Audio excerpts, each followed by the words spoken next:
লোকমাতা রানী রাসমণির জীবন ও সমাজ সংস্কারে তার অবদান অনস্বীকার্য। ইংরেজ শাসিত বাংলায় সমাজের নির্যাতিত নিপীড়িত মানুষের পাশে দাঁড়িয়েছিলেন তৎকালীন যুগের এক মহীয়সী নারী রানী রাসমণি। কিন্তু সময়ের সঙ্গে পাল্লা দিতে গিয়ে করুণাময়ী রাসমণির স্মৃতি আজ ফিকে হয়ে গিয়েছে। এই সমাজের প্রতি তার অবদান দুনিয়ার সামনে উপস্থাপন করতে জাতীয় সম্মেলন দক্ষিণেশ্বর মন্দির প্রাঙ্গণে রবিবার লোকমাতার স্মৃতি সংরক্ষণের উদ্দেশ্যে একাধিক দাবি পেশ করা হয় রানী রাসমণি ফাউন্ডেশনের পক্ষ থেকে। স্বাধীনতার ৭৫তম বর্ষে দেশের প্রতি যে ১২ জন বীরঙ্গনা নারীর অবদানকে সম্মান জানানো হয়েছে তাদের মধ্যে অন্যতম রানী রাসমণি। তার অবদান সম্পর্কে সমগ্র জাতিকে অবগত করতে এই মহাসম্মেলনের আয়োজন, জানালেন দক্ষিণেশ্বর কালী মন্দির ও দেবোত্তর এস্টেট প্রতিষ্ঠাতা ও আহ্বায়ক কুশল চৌধুরী। রাসমণির জীবন এবং দেশের প্রতি তার যে কন্ট্রিবিউশনস ছিল, ত্যাগ ছিল, সেই কর্মধারাকে সর্বস্তরে সরিয়ে দেওয়ার উদ্দেশ্যে এবং তার যথার্থ মূল্যায়ন যাতে হয় সেই দিকে তাকিয়ে আমাদের এই জাতীয় সম্মেলন। আমাদের কথা বলতে কেন্দ্র রাজ্যের সরকার মহলের কাছে আজ রাসমণির স্মৃতি সংরক্ষণের বিনীত অনুরোধ জানায় রানী রাসমণি ফাউন্ডেশন। তাদের মূলত রয়েছে ১০ দফা দাবি, যার মধ্যে উল্লেখযোগ্য দিল্লিতে নতুন সংসদ ভবনে একটি রানী রাসমণির প্রতিকৃতি প্রতিষ্ঠা করা।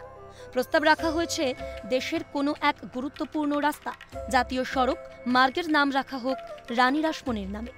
আবেদন করা হয় কলকাতার ইডেন গার্ডেন স্টেডিয়ামে একটি ব্লকের নাম লোকমাতার নামে রাখার জন্য। কলকাতা থেকে বারাণসী পর্যন্ত যে ট্রেন চলে তার নামও সমাজ সংস্কারক এই মহীয়সীর নামে হোক আগামী দিনে। রাসমণির সেই আত্মত্যাগ ও সমাজকে নিজের সন্তানের মতো আগলে রাখার একাধিক স্মৃতি চিরকাল জীবন্ত রাখতে তার বাড়ির সংস্কার ও সংরক্ষণাগার তৈরির দাবি উভয় সরকারের কাছেই পেশ করে রানী রাসমণি ফাউন্ডেশন। আজকে যে উমেন এম্পাওয়ারমেন্টের কথা বলা হচ্ছে, এটা যদি যথাযথভাবে বাস্তবায়িত করা যায় তো এই সমস্ত ব্যক্তিত্বকে শ্রদ্ধা জানিয়ে তাদের পুনর্মূল্যায়ন হওয়া উচিত।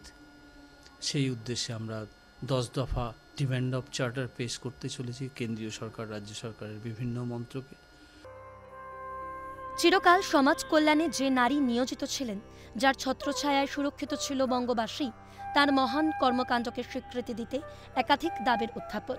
যে দাবিগুলিকে পূর্ণ সমর্থন জানাতে জাতীয় সম্মেলনে সামিল হয়েছিলেন কলকাতা মেডিকেল কলেজ, প্রেসিডেন্সি বিশ্ববিদ্যালয়, কলকাতা জাদুঘর, ভিক্টোরিয়া মেমোরিয়াল, জাতীয় গ্রন্থাগার ও এশিয়াটিক সোসাইটির প্রতিনিধিরা। বক্তব্য রাখেন ধর্মীয় প্রতিষ্ঠান রামকৃষ্ণ মঠ ও মিশন, ভারত সেবাশ্রম সংঘ, সারদা মঠের সদস্যরাও। অনুষ্ঠানের শেষে সঙ্গীত পরিবেশন করেন বিশিষ্ট সঙ্গীতশিল্পী স্বাগতা লক্ষ্মী। দেশকে স্বাধীন করার মহান দায়িত্ব যে মা কাঁধে তুলে নিয়েছিলেন, তার স্মৃতির অবদানের সংরক্ষণের মহান সিদ্ধান্তকে সাধুবাদ জানায় সারা বাংলা। ক্যামেরায় সায়ন চক্রবর্তী ও গোপাল তপাদারের সঙ্গে রাজা সাহা ও হীরক বোসের রিপোর্ট, ক্যালকাটা নিউজ।